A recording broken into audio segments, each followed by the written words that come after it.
Cidadãos do Brasil, Ednardo Benevides aqui, novamente me dirigindo a vocês. No último vídeo eu prometi que voltaria tratando especificamente da teoria dos jetos de Ponte de Miranda. Fundamentação bibliográfica, o problema fundamental do conhecimento. Essa proposta de agora não visa esgotar o assunto, até mesmo porque não vou tratar de todo o livro, vou tratar apenas da teoria dos jetos. Para meu auxílio, eu encontrei aqui um artigo chamado A Ânsia por Tudo Conhecer, a Epistemologia de Ponte de Miranda, de Horácio Vanderlei Rodrigues e Luana Renostro Heinen. Tá? Então, meus amigos, vamos lá. Vou tentar ser o mais rápido possível. O Ponte de Miranda parte de uma abordagem que é a seguinte em relação ao direito. Ele trata o direito como um fenômeno natural, que existe na natureza. Então ele vai falar da chamada revelação do direito. O direito ele já existe, ele apenas é revelado. É importante esse entendimento preliminar. Tá? O que acontece? Nós vamos tratar aqui desse enfrentamento epistemológico. A epistemologia nada mais é do que o enfrentamento para separar o que é crença, acredito porque eu acredito, e o que é conhecimento. Conhecimento científico, através do método indutivo. O que é o método indutivo? Você parte do caso menor para o caso maior. O contrário é o método dedutivo. Você parte do caso maior para o caso menor. O Ponte vai fazer sempre essa defesa do método indutivo e empírico. Tá?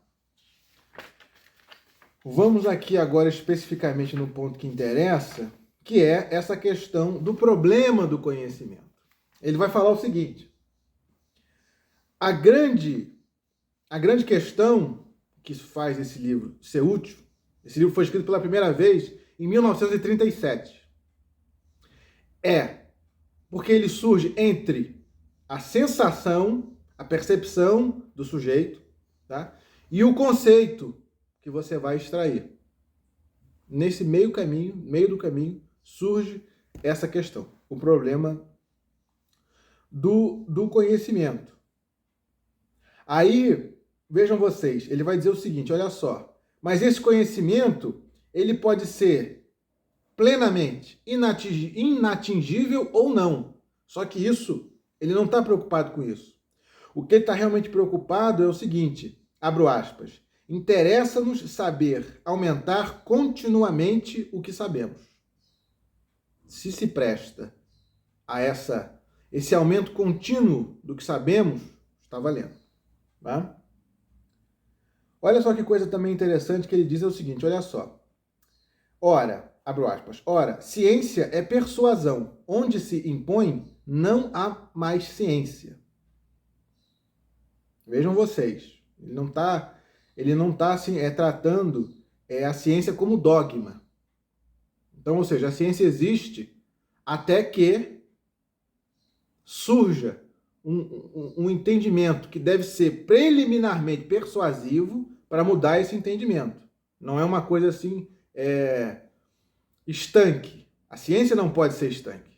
A ciência tem que estar sempre procurando um aperfeiçoamento. Aperfeiçoamento. Que nada mais é do que a abordagem que ele faz do direito. Tanto é que ele vai falar em outros livros da chamada redução do quantum despótico. O que é a redução do quantum despótico? É essa redução do quanto autoritário é o poder. O poder, especialmente, do Estado. O direito não pode ser autoritário. Por quê? O direito é uma construção, na verdade, uma revelação da sociedade. Essa teoria dos jetos, ela vai fazer uma abordagem, a meu ver, extremamente revolucionária Por quê? Ela vai modificar a postura do sujeito na relação sujeito-objeto. Olha só. Ele diz o seguinte: ó, o meu hábito é o de substituir a correlação sujeito-objeto que me poria em posição de pura consciência. A correlação, aí entra o objeto, que me faz tratar a mim mesmo, a minha mão que mede, aos meus olhos que veem, aos meus dedos que examinam. No caso, ele está dando um exemplo de uma pedra. Como é que você sabe que a pedra é pedra? Por que a pedra é pedra? Ó, examinam a estrutura da pedra, as minhas próprias escolhas de cálculo e de encadenamento lógico como instrumentais. Então, na relação que seria sujeito-objeto, uma relação clássica, não é? O sujeito como protagonista, ele não vai, ele supera essa abordagem. Tanto que ele vai falar o seguinte: quando o sujeito supera o objeto, nós estamos tratando de um idealismo. Quando o objeto supera o sujeito, nós estamos falando de um realismo. Negativo. Não é esse o enfrentamento na teoria dos jetos. A teoria dos jetos é o seguinte: há uma relação de igualdade e igualmente necessários esses dois elementos para você extrair essa relação dos jetos. Tanto é que ele vai tratar dos prefixos.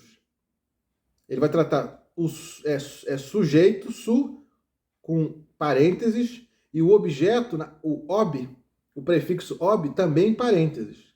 Por quê? A intenção dele, nessa caminhada epistemológica de descoberta do conhecimento, é afastar a subjetividade do sujeito e, ao mesmo tempo, atenção que essa parte é um pouquinho mais densa, afastar a objetividade do objeto, no seguinte sentido: o objeto, ele deixa de ser um fim em si mesmo. É como se você, assim como você despersonalizasse o sujeito, você despersonaliza o objeto. Ou seja, o seu enfrentamento em relação ao objeto não é apenas para aquele objeto, mas é para extração dos elementos iguais a todo e qualquer objeto igual. Então, eu coloquei assim nas minhas palavras o seguinte: o jeto, ele vai funcionar então como uma condição de acessibilidade. O sujeito deixa de ser subjetivo e passa a ser instrumental. Somente por essa contribuição já valeu a teoria do jeto. O sujeito observador, ele deve se distanciar puramente da sua consciência, como o ser pensante da relação. Mas ele deixa de ser. Assim, fisicamente falando, ele abstrai. Ele passa a ser uma abstração dele mesmo. E o objeto também. Ele deixa de existir materialmente falando para se elevar aos elementos de composição comuns a todo e qualquer objeto de mesma natureza. Tá? Deixa eu ver aqui, olha só. Aí ele vai dizer a tantas o seguinte, ó. Abro aspas: a abstração é sempre concreta, porque nós somos incapazes de criar a priori. Nossas raízes sempre nos prendem à experiência. Parece um paradoxo. Aparentemente é. Como é que uma abstração vai ser concreta?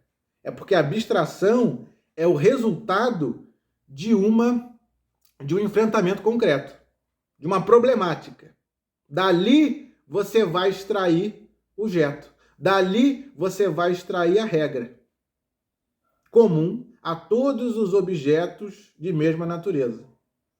Eu não sei vocês, mas eu particularmente acho isso assim de uma singularidade, de uma capacidade assim muito singular, muito singular. Eu vou colocar na tela um quadro. Eu fiz um quadro porque é um pouco complexo. Até você entender, Pontes de Miranda é sempre complexo. Até você entender a cadência, o ritmo, a relação, o processo de assimilação que ele fala, que é o direito, assimilação e desassimilação, lá no livro A Margem do Direito, se aplica também à doutrina pontiana. Você tem que entender a relação dos institutos. O que eu quero dizer com isso? Com o Pontes, nada é solto, nada é isolado. Você vai falar, mas você não acabou de falar de uma abstração? Sim, meus amigos, mas calma. Abstração como consequência de um processo a priori, de um processo indutivo empírico. Dali você vai tirar as máximas. E tem um trecho aqui, que, se não me falha a memória, é preciso intimidade com os livros, por favor, viu? Aqui nós trabalhamos com leitura. Aqui na questão da conclusão, deixa eu ver se eu acho aqui. Olha só, uns segundinhos aqui. Olha que coisa interessante, ó. Abro aspas. Na filosofia científica, nada temos de levar conosco que nos imponha essa ou aquela convicção. Porque a convicção da ciência, e pois da filosofia científica, é sempre suscetível de recomposição e de aperfeiçoamento. É um amor das proposições verdadeiras, não uma exposição de preposições como verdades. Desde que se substantiva o verdadeiro, a prioriza-se, impõe-se. O que foi até pouco exposição passa a ser imposição. Ora, ciência é persuasão. Onde se impõe, não há mais ciência. Vejam vocês. Essa humildade intelectual do Pontes. No seguinte sentido, ele não está aqui querendo construir dogmas perpétuos, eternos. Quer ver? Há uma outra passagem aqui, que eu até grifei, nesse breve compilado aqui, que eu gostaria de trazer aqui para vocês. Ai, deixa eu ver se eu acho aqui, né? Porque agora que eu estou gravando, olha só.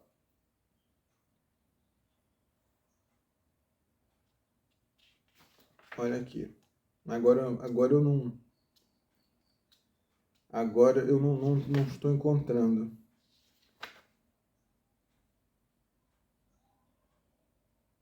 Olha só. Abro aspas, ó. A ciência não avança, portanto, no sentido de objetividade, até porque, conforme se substitui o mundo percepcional pelo mundo científico, os objetos se decompõem, se despem do que é oposição ao sujeito. Assim, com o desenvolvimento da ciência, ocorre uma depuração, um eliminar do que é subjetivo e do que é objetivo, para que se afirme o jetivo. Essa que é a ideia do jeto. Uma invariante, essas são palavras minhas, tá? O jeto com uma invariante funcional. Enquanto mantidas as circunstâncias da relação sujeito-objeto.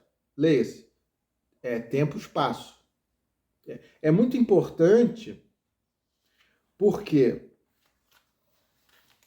a questão com o Pontes de Miranda é a seguinte: se você trata o sujeito com o protagonismo, você já sucumbiu, você não vai conseguir extrair o jeto. Para você conseguir extrair o jeto, repito, você tem que trazer o sujeito para um elemento puramente instrumental. Entende? Você tem que, para você acessar o objeto, não como fim nele mesmo, repito, mas para você conseguir extrair os elementos que constituem todos os outros objetos da mesma natureza.